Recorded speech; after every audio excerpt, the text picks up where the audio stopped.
मुद्दे जो हैं वो उस तरह से उठेंगे ही नहीं या वो आशंकाएं होंगी नहीं।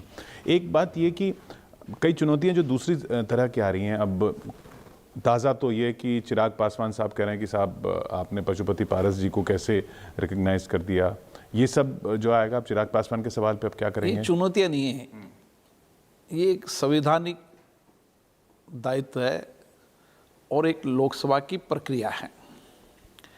लोकसभा सचिवालय में कोई भी दल उसके नेता को चुनने का अधिकार उन दल के मान्य सदस्यों को होता है। जिस लोकसभा की आप बात कर रहे हैं उसमें वहाँ के मान्य सदस्यों ने एक निर्णय किया और निर्णय करने के बाद हमें अवगत कराया। मुझसे 5 मान्य सदस्य मिलने भी आए और उनके मुख्य सदस्य ने आग्रह किया कि हमने लोकसभा में संसदीय दल के नेता के रूप में इनका चयन किया गया। हमने उस रिकॉर्ड को दुरुस्त कर लिया। अब मानो किसी को इस पे आपत्ति है, उन्होंने भी अपनी आपत्ति दर्ज करी, उसका भी एग्जामिन करा रहे हैं, लेकिन उनके आंतरिक मामले के अंदर लोकसभा सचिवालय का कोई लेना देना नहीं। इसी तरह तृणमूल कांग्रेस ने वो 2 सांसदों के बारे में कहा हुआ है, मंडल जी और अधिकारी जी, उन पर आपको फैसला लेना है? हाँ, टीएमसी ने 2 मान्य सदस्यों के बारे में दल बदल कानून के तहत कार्रवाई करने की दिया है। हमने उनसे जो प्रक्रिया है, हमारा सचिवालय उन प्रक्रियाओं को पूरा कर रहा है। हम जिन पर आरोप लगाया है दल बदल कानून के खिलाफ, जिन्होंने याचिका लगाई है, उनको भी हम अवसर देंगे। उनको सुनने के बाद एक प्रक्रिया होती है कि हम उसको कमेटी के अंदर भेजें और कमेटी उस पर निर्णय करे। इसमें एक दिलचस्प सा सवाल बन रहा है आपके लिए, तो वो प्रक्रिया का प्रश्न है। जैसे टीएमसी ने 2 सांसदों के बारे में कहा, उनमें एक सांसद अगर वापस टीएमसी की तरफ जाना चाहे और टीएमसी अपनी शिकायत वापस लेना चाहे, उस केस में क्या होगा? क्योंकि ऐसा हो रहा है अब राजनीति में।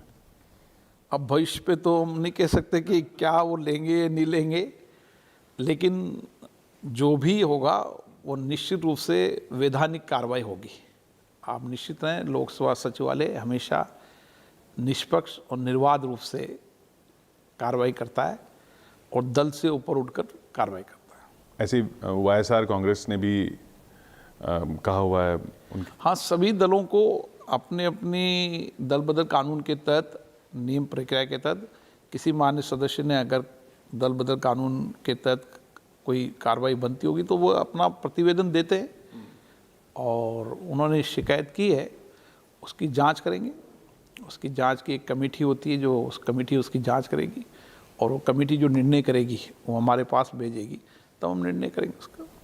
एक सवाल जो 2 साल से चल रहा है और कांग्रेस खासकर अधीर जी बार बार कह रहे हैं कि साहब ये उपाध्यक्ष नहीं है अभी तक लोकसभा में, ये कैसा काल हुआ?